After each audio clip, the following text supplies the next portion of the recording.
ನಮಸ್ಕಾರ ಸ್ನೇಹಿತರೆ, ನನ್ನ ಹೆಸರು ಪ್ರವೀಣ್ ಕುಮಾರ್. ನಾನು ಬೈಸ್ಕೊಳ್ಳೋ ಕೆಲಸ ಮಾಡ್ತೀನಿ. ಬೈಗುಳ ಎಂತ ಒಳ್ಳೆ ಪದ ಅಂದರೆ ವಿಶೇಷತೆಗೆ ನಾನು ಅಭಿಮಾನಿ. ನಾನು ಬೈಸ್ಕೊಳ್ಳಿಲ್ಲ ಅಂದರೆ ದಿನನೇ ಕಳೆಯಲ್ಲ. ಓಯ್ ಓಯ್ ಓಯ್ ನಿಲ್ಸೋ ಗಂಡು. ನಿನ್ ಗಾಡಿ ಕೊಟ್ಟಿರೋದು ಓಡ್ಸಕ್ಕೆ, ರ್ಯಾಪ್ ಮಾಡಕ್ಕಲ್ಲ. ಒಳ್ಳೆ ಚೂತ ತರ ಓಡಿಸ್ತಿಲ್ಲ ನಿಮ್ಮ ಅಪ್ಪಂದೇನ ಗಾಡಿ. ಆ ಬೈಗುಳ ನನ್ನ ಫ್ರೆಂಡ್ಸ್ ನನಗೆ ಬೈತಾರಲ್ವಾ, ಸೊ ಅದರಿಂದ ನಾನು ತುಂಬ ಇನ್ಸ್ಪೈರ್ ಆಗ್ತೀನಿ. ಅವರು ಬೈಯೋ ಒಂದೊಂದು ಅಕ್ಷರ ನನ್ನ ಕಿವಿಗೆ ಬೀಳುತ್ತಲ್ಲ, ಏನೋ ದೂರದಲ್ಲ ಒಂದು ಸೌಂಡ್ ಫೀಲ್ ಇದೆಯಲ್ಲ, ಆ ಸೌಂಡು ನನ್ನ ಜೀವನದ ಆಕರ್ಷಣೆಯ ಪದಗಳಂತ ಹೇಳಕ್ ಇಷ್ಟಪಡ್ತೀನಿ. ಮಚ್ಚಿ ಒಂದ್ ನಿಮಿಷ ಇರು ಮಚ್ಚಿ.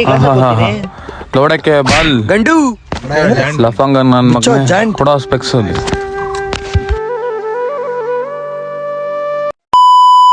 ಬೈಗುಳ ಅಂದ್ರೆ ಅದು ಎಂತ ಅತ್ಯಮೂಲ್ಯ ಪದ ಅಂದ್ರೆ ಅದು ಆ ಸೌಂಡಲ್ಲಿ ಒಂದು ಫೀಲ್ ಇರುತ್ತಲ್ಲ. ನೀನ್ ನಮ್ಮನ್ನೇ ಆಹಾ ಅದ್ಭುತ. ಧನ್ಯೋಸ್ಮಿ ಅದೇ. ನಾನು ಕೆಲಸ ಮಾಡಿದ್ರು ಬೈಸ್ಕೊಂತ ಇದ್ದೆ, ಕೆಲಸ ಮಾಡಿಲ್ಲ ಅಂದ್ರೂ ಬೈಸ್ಕೊಂತ ಇದ್ದೆ, ಲೇಟಾಗಿ ಬಂದ್ರು ಬೈಸ್ಕೊಂತ ಇದ್ದೆ, ಬೇಗ ಬಂದ್ರು ಬೈಸ್ಕೊಂತ ಇದ್ದೆ, ಸುಮ್ನಿದ್ರು ಬೈಸ್ಕೊಂತ ಇದ್ದೆ, ಏನಾದ್ರು ಮಾಡ್ತಿದ್ರು ಬೈಸ್ಕೊಂತ ಇದ್ದೆ. ಸರ್ ಅದು ನನ್ನ ರಕ್ತದಲ್ಲಿ ಕಣದಲ್ಲಿ ಸೇರ್ಕೊಂಡ್ಬಿಟ್ಟಿತ್ತು ಸರ್. ಸರ್ ಏನ್ ಹೇಳ್ತೀನಿ ಅಂತಂದ್ರೆ, ಸರ್ ಏನಾದ್ರು ಆರ್ಡರ್ ಬೇಕಾಯ್ತಾ ಸರ್ ಒಂದ್ ನಿಮಿಷ ವಿಡಿಯೋ ಸರ್? ಮತ್ತೆ ಶಾರ್ಟ್ ತರಕ್ಕೆ ಕೂತಿದ್ದೀರಾ ಸರ್ ಇಲ್ಲಿ?